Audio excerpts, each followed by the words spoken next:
I'm going to talk today very briefly about developmental delay in times of crisis and what we can do about it. I'm going to use this as a way of introducing you to the LINCS network, which is LINCS is a shortened name for the NIHR Global Health Research Group on Early Childhood Development for Peace Building.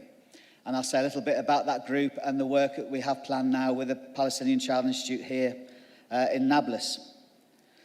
But if we start with developmental delays, if I can, that's it. So we know, for example, and some of this has been covered already, but it's estimated about 250 million children under the age of 5 in low and middle income countries are at risk of not achieving their developmental potential. That's nearly half, 43% of all children. It's also estimated that over a third of children aged 3 to 4 years of age have not acquired basic cognitive and social and emotional skills. We know that such developmental delays are evident in the first year of life and cumulatively worsen over the lifespan. And moreover, the estimated costs to society of not addressing these developmental delays has been calculated as double that which governments in low and middle income countries spend on their entire healthcare system each year. So there's a huge problem. We also know, and it was covered very well by our last speaker, that there's a clear link between poverty and conflict. Countries that experience major violence have extreme poverty rates 21 percentage points higher than those with no violence. It's estimated that about a third of a total global population in extreme poverty are living in fragile states. And of course, all of this doubly impacts upon young children. Young children are not just impacted by poverty having an effect on their developmental delays and increasing their risk, but also those same children in areas where there's conflict, and as we've heard, suffer from negative effects of long-term exposure to violence, trauma, mental health issues, psychological problems. So in terms of how we want to address this, I want to say a little bit now about the work of LINCS. And our approach really is based upon the science that you've heard about this morning from Professor Leckman and others. We know, for example, that investment in high-quality ECD is associated with positive and sustained outcomes. And we know that this is equally true in low and middle-income countries. There's a study in Jamaica, for example, of a parenting program that provided support to parents of children experiencing developmental delays. And those children were tracked for 20 years into adulthood.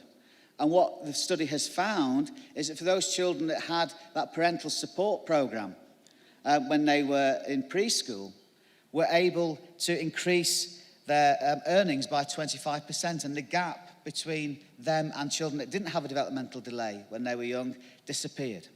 So we know that investment in early childhood can contribute to sustainable development in low and middle income countries, but our hypothesis is that also by the way we develop and deliver our programs, by the way we become inclusive, involve communities and bring communities together, we can also contribute to social cohesion and peace building. Our work in taking this vision forward is currently operating in 6 countries, which you can see on the map. We're working in a strategic partnership with UNICEF and the country offices in each of these countries. They have early child development programs to deliver, and we're working with researchers on the ground in those countries and with our international network to support UNICEF to develop evidence-based ECD programs that not just focus on improving outcomes, short-term outcomes for children, but actually also contribute to social cohesion and peace building. And in all of these countries, we're developing and using robust designs in terms of randomized control trials to get high evidence of impact. What we'll also see from the slide is that we have ambitions now to extend our reach. We have funding to develop partnerships now here in Palestine, and that's why we're here at the invitation of the Palestinian Child Institute to carry on the work with colleagues here and also in Colombia, in Latin America. As a network, Links also has global partners. We're very proud, obviously, to be working in partnership with UNICEF, but we're also very proud of our relationships with Jim Letman and Yale University, with Harvard Humanitarian Initiative, with New York University Global Ties for Children Center, and with Early Years, the organisation for young children. All of our network and what we do is affiliated with the Early Childhood Peace Consortium that Rima Salah chairs. Our work in each country is different. The types of early child development programs which we're supporting vary substantially and reflect the needs of communities that we're working in.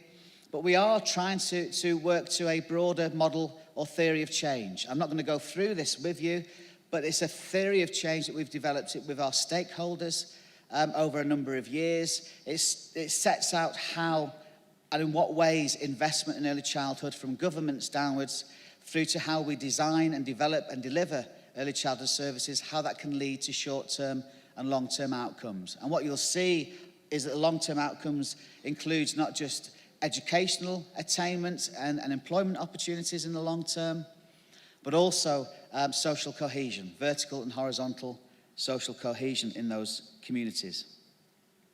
What we hope to do is to translate this as part of the Links programme into an online resource toolkit, which will be openly accessible, where we'll be able to develop and make available indicators and measures of outcomes that research teams and NGOs globally can make use of for their own design and development of ECD programs and their evaluation of these.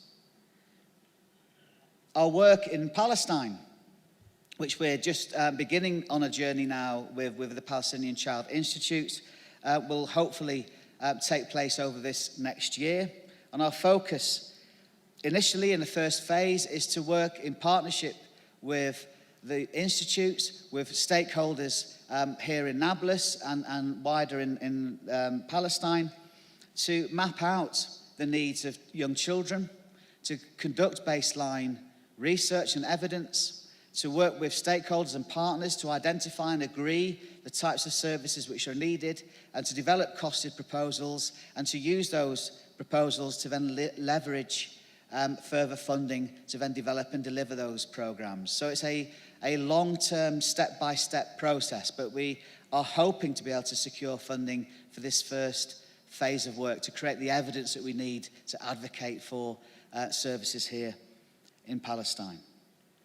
Overall, and this is my last slide, our longer-term goals as a network is that we aim to make a real difference in each of the countries that we're working in, to achieve measurable positive outcomes for the children, their carers, and the communities that they live in.